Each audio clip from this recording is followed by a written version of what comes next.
Good morning. Good morning. Welcome to your first day of class. I'm Professor Penguino. Alrighty then. A question already. Yes, Tot. Sir? I mean, Professor? Are you Penguino, the Mutant Snipers World Champion of the last 2 years in a row? Why, yes, I am, Tot. Not this last year to be precise, but the two before that. I heard it was the most disappointing moment of your entire career. Who said that? Well, first it was on Twitter, then in a few YouTube videos, and then someone posted it on Reddit and it got a couple of thousand upvotes. Okay, that's enough. Wedge. We need to get started with our lesson for the day. Well, now that everyone knows a little about me, you also have to know that Season 2 dropped a couple days ago, and I might have been up pretty late playing every night since then. But I have all sorts of information to teach you about the Lstar. This weapon has been highly talked about for weeks, and it's finally here.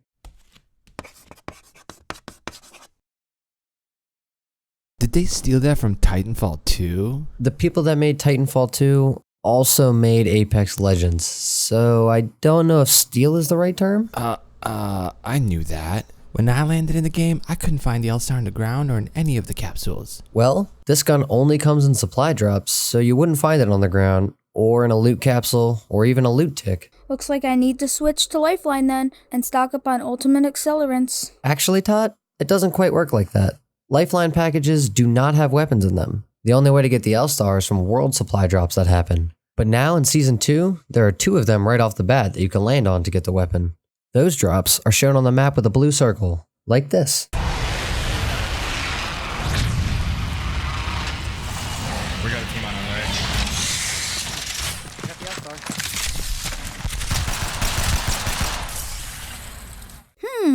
Who would have thought? Everyone? Wedge. Not cool. Now, more about the gun. When I showed the stats of this beast, you should have noticed it said Overheating Time. With this weapon, you can't just hold down shoot and empty the whole clip. If you shoot this gun for more than 2.4 seconds, the gun will overheat and it will take another 0.4 seconds for the animation to stop before you can finish using that clip. Overheats? So I have to drop it because the gun gets hot? No. What you should do is burst the gun, shoot a couple of bullets, and then stop and reposition and move forward if you're far away. If you are up close, this gun does enough damage quick enough that you can just hold down shoot until you knock them. Well, that is pretty dumb. Why would I ever want to use an energy machine gun that overheats and I cannot just empty the clip? Well, that would be because it does more damage than any automatic rifle in the game. This gun does 22 damage to the body and 42 to the head of a no-helmeted enemy, which is why I called it a beast. That is a lot of damage. Now, I will explain the best way to use the gun to take your game to the next level. Seeing as this weapon has a slow travel time, you will definitely want to be close to your enemies when you shoot. That way you hit your bullets and don't need to keep shooting if you miss. If that happens, you're more likely to hit that overheat time, and then you are there standing in front of someone while doing that animation, which takes 0.4 seconds to finish. So, what if you never miss any of your shots? Like me? How would I use this gun? Well, I highly doubt that you never miss your shots. People have gotten very good at dodging and positioning to make sure that they have the advantage. But I would still use it the same way, at close range. Now you want the Lstar as a secondary weapon, so since it only comes in world supply drops, you should have plenty of time from the beginning of the game to find a good primary weapon. Like an R301 or Wingman? That is the exact gun I was going to suggest, because it's good at long range and medium range. The Wingman would also be a great option so that you can put an incredible amount of damage into your enemies from any range while you close in and finish them off with the Lstar.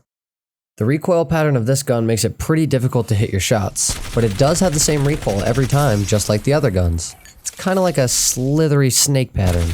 This is why I said bursting the gun at a distance is a great idea, since when you shoot once, it automatically sends out 2 shots. Wow, that's a bad recoil pattern. Could we put attachments on it to help with that? Sadly, you cannot put any attachments on this. When you find a gold gun, you cannot exchange, remove, or add any attachments because it's supposed to be the optimal attachments for the gun.